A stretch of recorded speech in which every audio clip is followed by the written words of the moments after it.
creation. It's just in a negative way. I'm glad you said that, because if you read the story more carefully, you see it doesn't just stop there with the consequences of eating from, quote unquote, the tree, but that also initiates, in its own way, a new beginning where now the human beings have to venture out of the garden, out of the garden of pleasure, as it is actually called in the Hebrew, into a whole nother uncharted realm of reality. And they have to discover how to negotiate life now in this new dimension. And that too is the story of the human condition. It's as I've said before, it's not just negative, but inside the negative is also another possibility.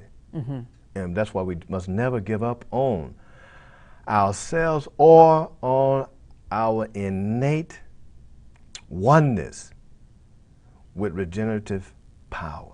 Mm-hmm. It's always available. Mm-hmm. And it's in those stories. If we learn to read them more carefully and also to look at them from a different point of view from the ways in which we have been most accustomed to seeing them. This mm-hmm. is not just a story about how sin began in the world. Yeah. This is a story about consequences and actions and also opportunities and recreation in a different form. Yes. So although Adam and Hava were removed from the garden, in another sense, they attained a form of longevity through their offspring, mm-hmm. through their children.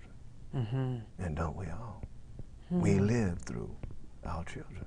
Mm-hmm. Mm-hmm. We often miss that part of the story. It's there too.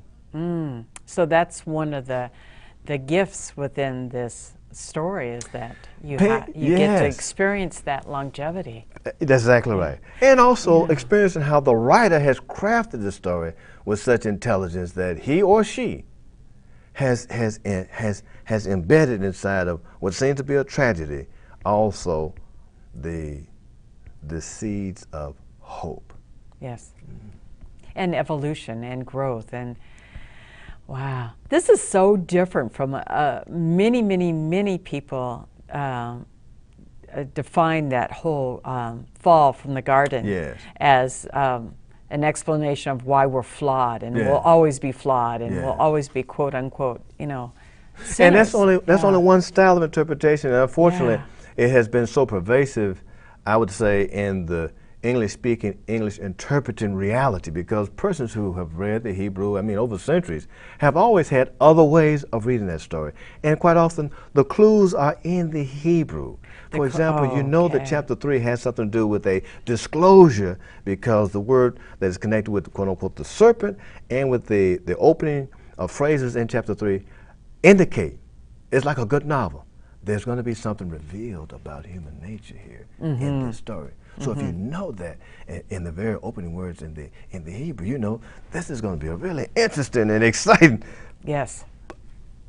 revelation. Yes. Rather than a story about how sin began. Yes. It may include that, but that's not the only point of the story. And there's so many other poetic pieces that resonate once you are aware of what scholars have known for centuries. I always say this, it's not news to scholars. It's news to many lay persons who simply have not heard these stories told this way. Yes. Mm-hmm. There's so much more meat available for growth and transformation.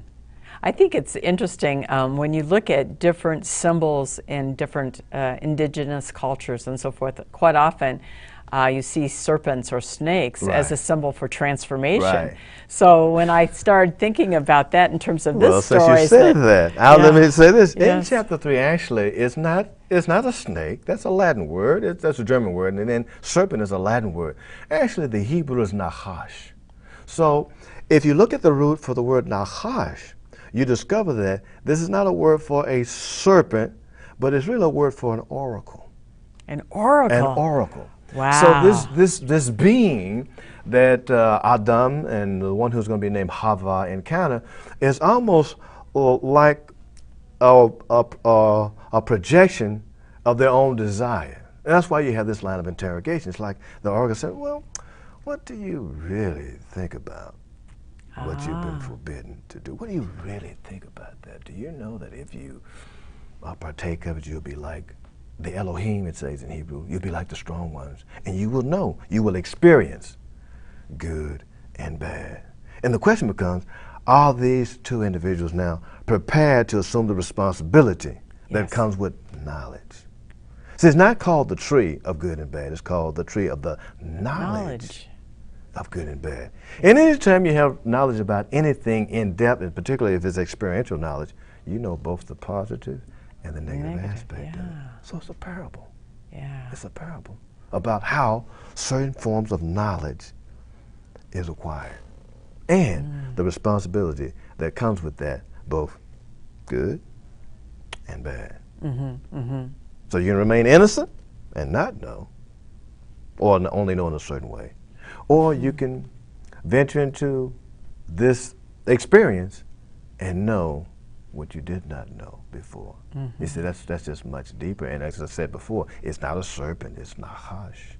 Yes. It's a being that represents a certain form of consciousness and awareness that is also innate within Adam, but not yet manifested.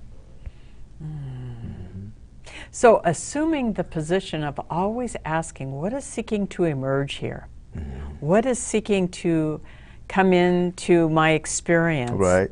as an opportunity for growth and expansion, allows us not to get immobilized and stuck when we have things that aren't to our liking, when we hit the wall, so to speak. Even though we participate in creating those situations? Yes.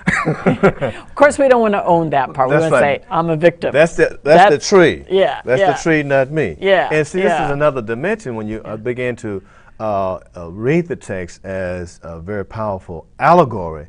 You understand that someone wrote this story, Yeah. and they are rehearsing something about creation, something about challenges, about opportunities, but they also are helping us to, as you indicated, interrogate our own motives and our own imaginations. Yes. And when you can do that, say that's really maturity. Yes. When you can own that you took of the fruit Yes. of experience, Yes. and that you are willing to work with the consequences Yes. and the benefits Yes. of that experience. That's a whole nother level of meditation. Yes. when you And that can recognize transform any situation or circumstance into an opportunity to grow. It does. Yes. All the time. Yes. And this is how human evolution and consciousness move forward. So in that respect, the nahash is not being totally deceptive, because you do become like, if you know the Hebrew, you become like the strong ones. Knowing, the word there for knowing is not cognitive only, but it means in your experience, Full you now being. know Wow. the full potential Yes. Yes. of this power that you have. Yes. You see, the tree is a Yes. metaphor for who we are Who we are. within. This is so great. I understand, to change the subject, I know we're starting to come to the end of our time together, Dr. Coleman, but I understand that you conduct and facilitate workshops on various books of the Bible and for spiritual growth and deepening. And so can you tell me a little bit Yes, I have an about entire series that is entitled The Bible and Meditation. And so I use Genesis as a basic framework because it's so wonderfully multi-layered. But I also teach my students breathing techniques, visualization techniques that are based on the Hebrew alphabet and their inner meaning. I teach them meditation techniques that are very similar to yoga and qigong. And then we go into other texts, like the book of Ezekiel, that is dealing with the ascension into higher levels of consciousness, the book of Revelation. Well, There this we has are. been wonderful, and I just want to mention that it's been a joy to have Dr. Coleman with us, and for more information on his upcoming workshops, please check our website, agapeglobalheart.org. Thank you very much for joining.